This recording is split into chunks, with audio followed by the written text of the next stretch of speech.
welcome back to STEM Online Academy. For those of you who don't know, my name is Jason Masterakos, and we're all about advanced mathematics and physics um, concepts, learning advanced concepts and unique mathematical methods to solve these concepts um, in a really cool way. Okay, so let's get right to it. I'm not going to talk that much specifically about my background. If you don't know, you can always check out the YouTube description that I have in my biography. All right, for those of you who don't know, but for everyone else, we're going to get right to it. So, what we're going to do today, okay, in this pillar video, right, in this stream, we're going to explore something called open research integration. Okay, so these are really interesting. Okay, so what do I mean by that? What is open research integration? Guess what? It's a process in which integrals cannot be expressed in elementary forms, right, with elementary functions. Well, it means two things. Either they cannot be solved through elementary methods of integration techniques, okay, and or they're completely unsolved problems. So that's what it means to look at open research integrals. Okay. Now, what we're going to be doing specifically about this, okay, I'm going to show how these special functions, we have to define some special functions, okay, when it comes to open-ended integrals, because when it comes to those, you have to use very specialized techniques to evaluate them. If they can be evaluated, they're always solvable, okay? And I'm going to show you uh, how mathematicians turn them into special functions specifically, how they turn open-ended integrals into special functions, okay? So that's what we're going to do, right? So what we're going to learn, just to sum up really fast, right, is why many integrals should not be forced into a closed form, right? How special functions such as gamma, erf, Fresnel, and the exponential integral were invented. When an integral defines a new object and not a failure, how researchers study structure and not a failure, how study structures and not formulas, sorry, and how this thinking, right? How this thinking actually improves undergraduate student performance. That's what we do. By we help undergraduate students taking math, physics, or engineering, right?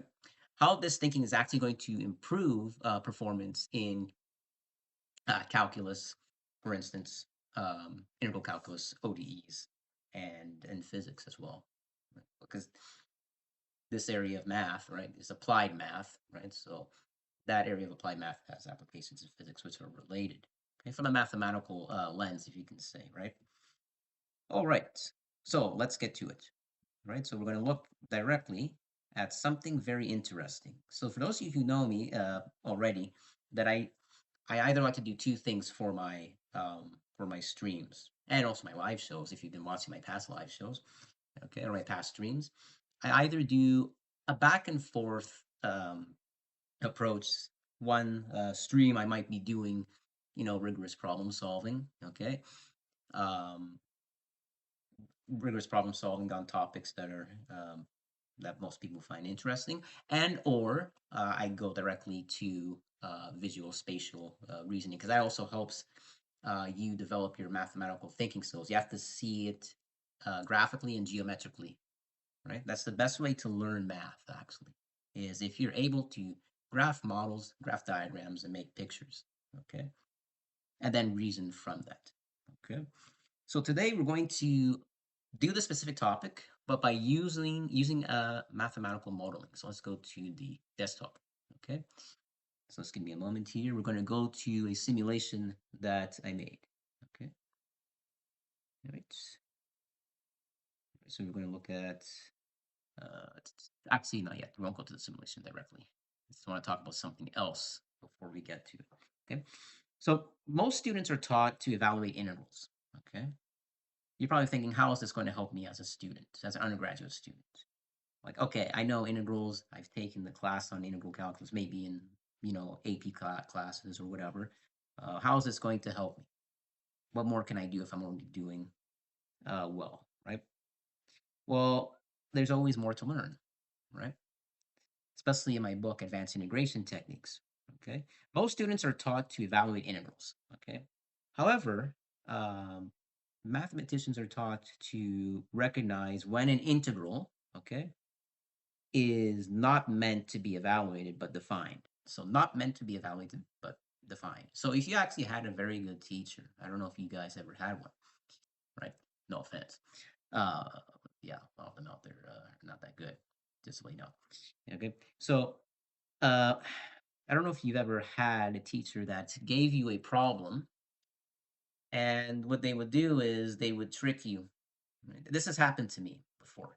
They give you a problem, they make it seem like it's solvable because since they gave you the problem, they're just already playing a trick on your brain. Oh, if they gave me this problem, it must be solvable. Turns out that's not always the case. Okay. So you have to know, it's very important to distinguish when a problem is solvable and when it's not solvable. Okay. And this can be a bit daunting and annoying for students, right? Because they think everything is solvable math, and it literally isn't. It clearly is not solvable. Okay, so that's one thing that we need to talk about.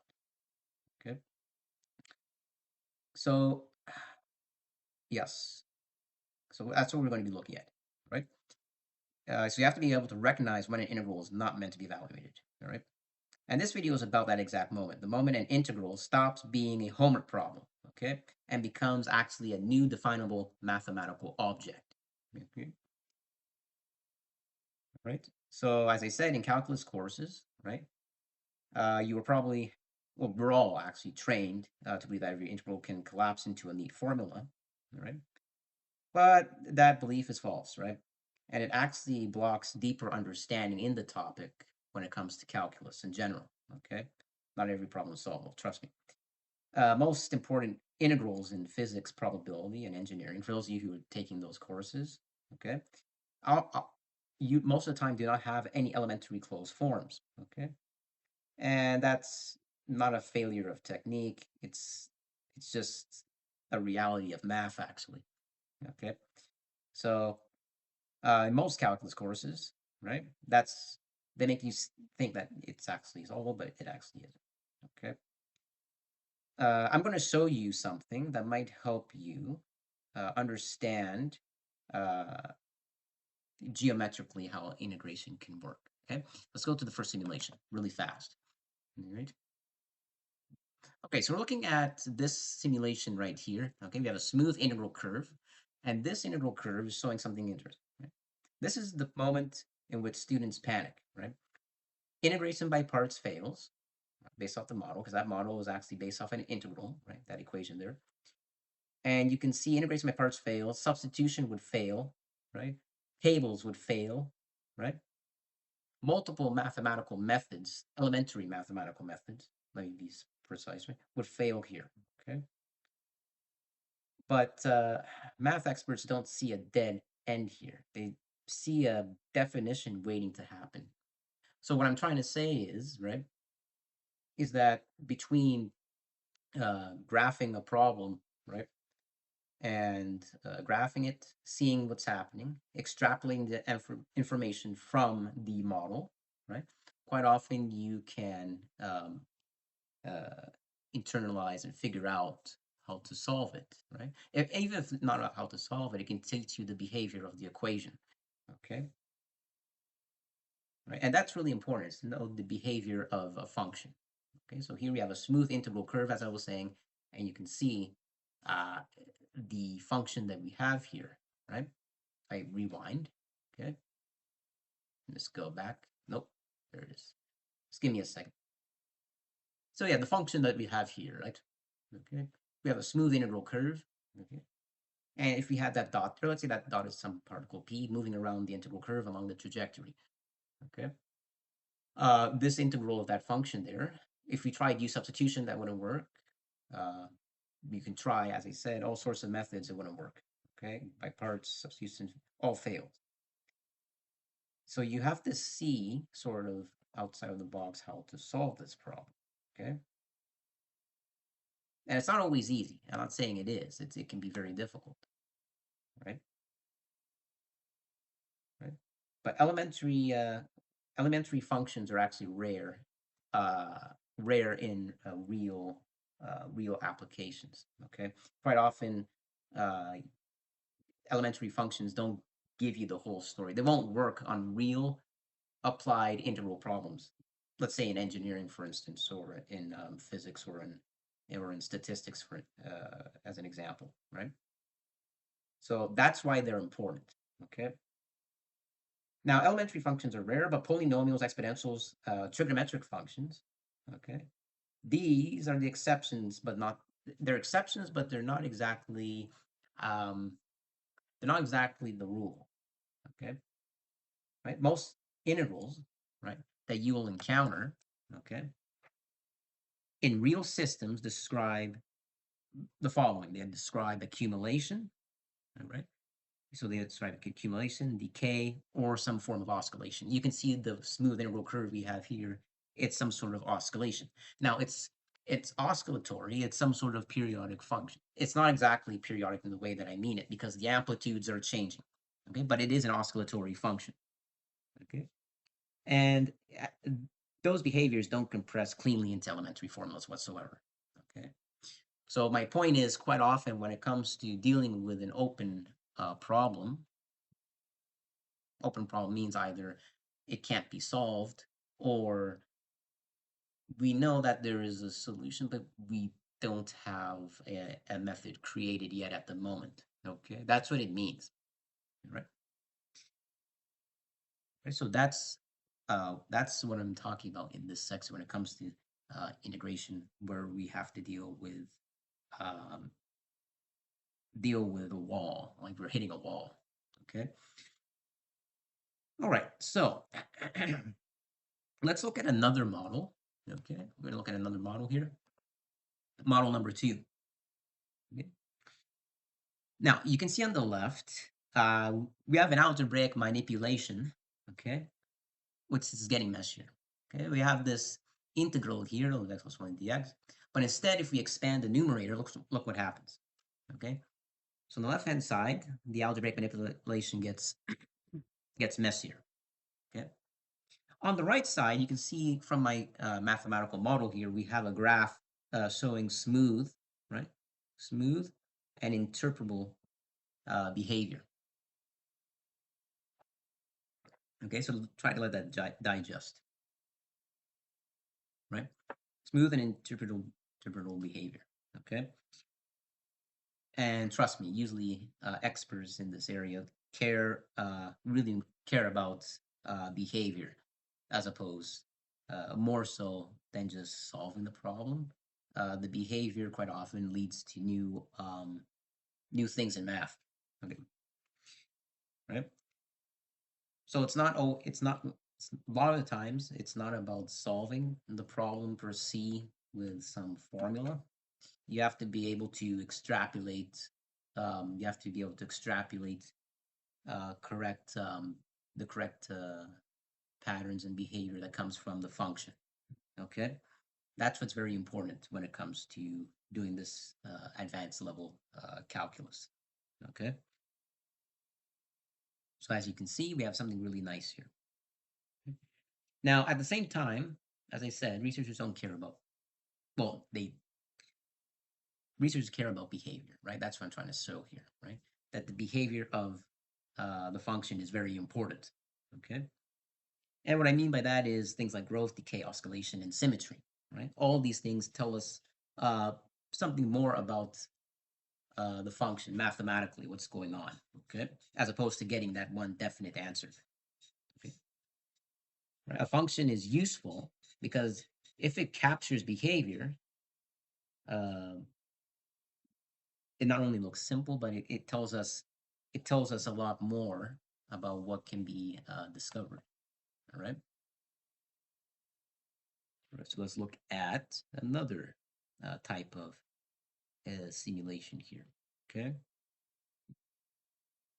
Let's look at this one. Right. So how special functions are born. Okay. Now this is how. Let me just go over here. It's not yet. I don't want to show that yet. Just give me a moment. right? Let's go back to the whiteboard, right? So when it comes to special functions, okay, what I mean by special functions, uh, here's an example of a special function. Okay, so special function.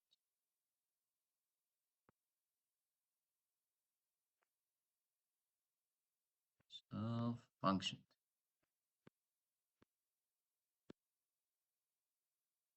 Okay, with special functions, right? So special functions. When it comes to special functions, right? Okay, a special function, as I mentioned, is a function that is not an elementary function whatsoever. So no elementary method for solving integration problems that you already know about, right? Right. So for instance, let me give you an example, right, of one of these. Is if you have this function right here, definition, right? So definition one is defined by, let's say, capital S of x, cosine and sine functions, right? So let C of x, okay, let capital C, okay, so let capital C of x be defined as the cosine function, right? Be defined. Just 1 second here. Be defined as the cosine function, okay, otherwise known as one of the Fresnel integrals, and let C of x, I'll say S of x, sorry, I already did C of x, let capital S as a function of x be defined as, be defined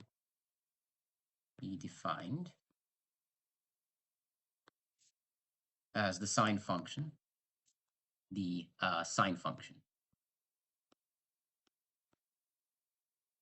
This is a sine integral and cosine integral. Sorry about that. Sine integral. Sine integral and cosine integral. Cosine integral function and sine integral function. Integral function. Okay. All right. So I don't know if you guys ever heard of this, right? But they are the following. Okay. And so there are Fresnel type of integrals. That's what a cosine and sine integral are. Okay. So Fresnel type integrals. All right.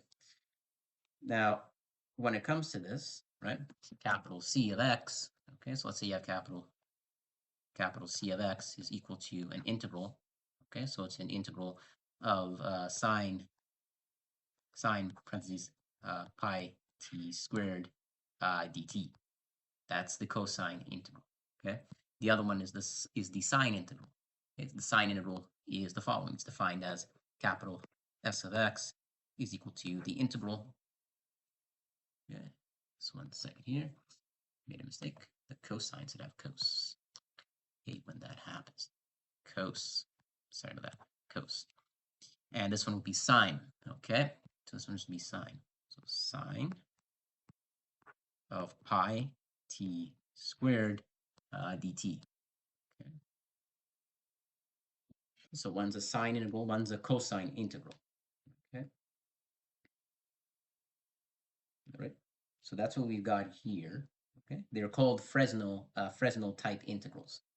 Okay. And these are one of the special functions. Okay. Right. Another special function is, for instance, right, if we were looking at this guy right here, okay? So let's look at another special function, definition 2. So definition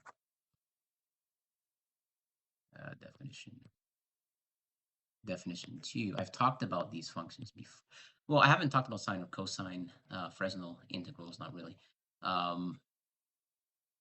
But I'm going to talk about specifically this other function. Okay, this function is going to be on the, I think we're going to talk about the exponential integral. Okay, so the exponential integral, capital E of I, EI of x equals integral 0 to infinity of e to the x over x, right? E to the x over x dx, okay? So if you have an integral of this sort, it is EI of x, okay? Right? That's another special function, right? So these special functions I'm talking about will help you solve integrals that require, that can't be solved normally, okay? So this is called an exponential integral, called an exponential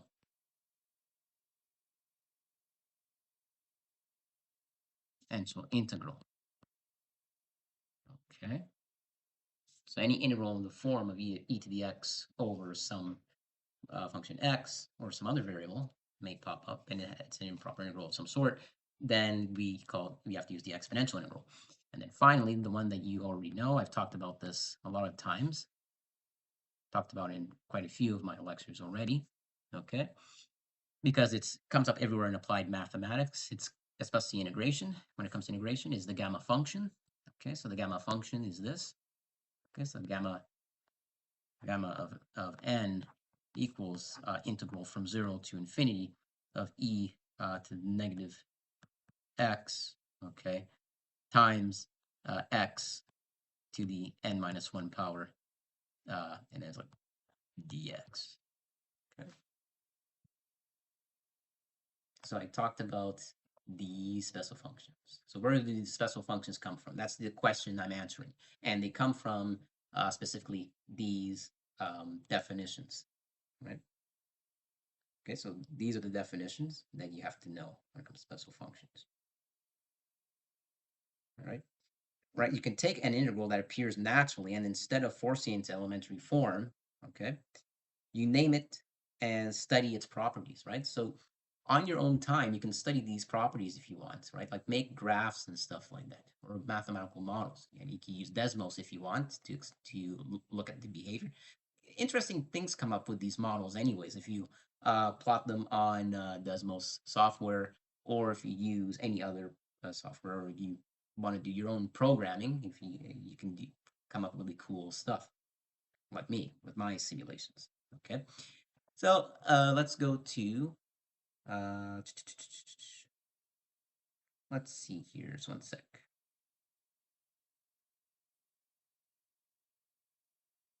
Let's see if we can go with anything else. Yeah, so this is how the gamma function was born, the error function was born, and the Fresnel integrals were born. Oh, yes, the error function. I forgot about that. Error functions. Okay, error function. DEFN 3. EFN 3. The error function, okay, is known as erf of x, and it's always equal to, there was a 2 over root pi, integration from 0 to x e to the negative t squared dt. It's pretty much a constant times a Gaussian integral. That's what it is. Okay. So that is what the error function looks like. Okay. So I showed you most of the special functions. We're going to do one more simulation that I want you to see. Okay. The simulations help us figure out things. I feel like it helps people see the mathematics come alive and see how everything works. Okay, so let's do that. Okay, so we're going to look at an integral, a really cool integral, right? When it comes to exactly what I just showed you. Okay, uh, the the error function. Okay, so you can see here a special function that is not mysterious, right? It's practically an agreement. So what I mean by that is this integral, right, shows up absolutely everywhere. Okay. And when I mean everywhere, I mean everywhere. Right? Not specifically this integral, but the fact that it's a Gaussian integral. Okay. Shows up in probability, shows up in statistics, shows up in even in quantum mechanics, actually. If you see my past videos, or live streams. If you haven't seen them, please do. They get really cool. I talk about very interesting applications of the Gaussian integral. Very interesting applications. And you should check them out. They even assigned homework problems. Right? So yes, this is an integral that shows up absolutely everywhere. Right? That's the cool thing about this. Okay? Absolutely in every single area of applied math. and physics, engineering, and all that, this integral pops up. That's why you need to understand how it works. Okay, both from an algebraic calculus point of view, but geometrically as well. Right. All right. So that's when it comes to the error function. The error function. Okay. So let's look at. We're going to talk about something else. Did we miss anything? Okay. Let's see. Oh yes. One last thing before we go. Right. I want you guys to visualize a flow chart. I didn't make a flow chart. I mean, I could have made a simulation of one, but I think you guys can use your imagination to figure out what I mean by flow chart.